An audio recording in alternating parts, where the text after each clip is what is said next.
E para mbi gjitha, aktiviteti call center-ave apo Forexit në këtë vend nuk është aktiviteti i ri, është aktiviteti i hershëm. Dhe natyrisht, pikërisht se ka qenë aktiviteti i hershëm, unë jam detyruar ko pas kohe në Komisionin e Ekonomisë dhe Financave të Kuvendit, të paktën 4-5 vitet e fundit të kërkoj spjegime nga autoritetet, e mbi gjitha nga Autoriteti Mbikëqyrjes Financiare, nga Autoriteti i Parandalimit Pastrimit të Parave,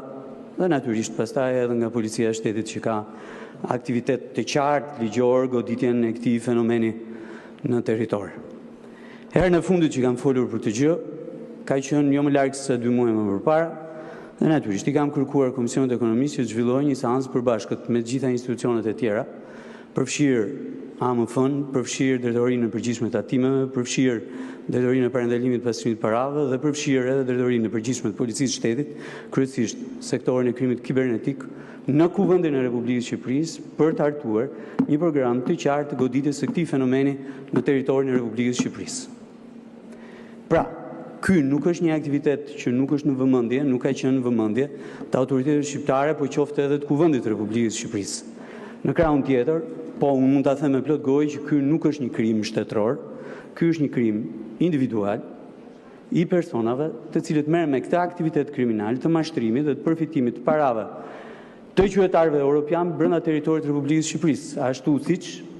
ishte i tillë aktivitet kriminal dhe një aktivitet tjetër që mbështetje fort tek mashtrimi elektronik e që u përhap nga Lesha deri poshtë në Divjak dhe që nuk kishte target qytetarët europian, por kishte target qytetarët e Republikës së Shqipërisë. Ajo që duhet kërkuar patjetër me forcë është që gjitha agjencitë ligjbatuese të merren drejt për drejt me këtë fenomen dhe ta godasin, sepse është realisht një fenomen që turpron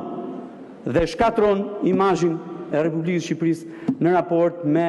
vende, me qytetarët, Bashkimit Evropian, që vërtet janë bujar, janë treguar bujar në kohë të ndryshme që nga viti 1991 me këtë vend. Pra kjo është e para. Pastaj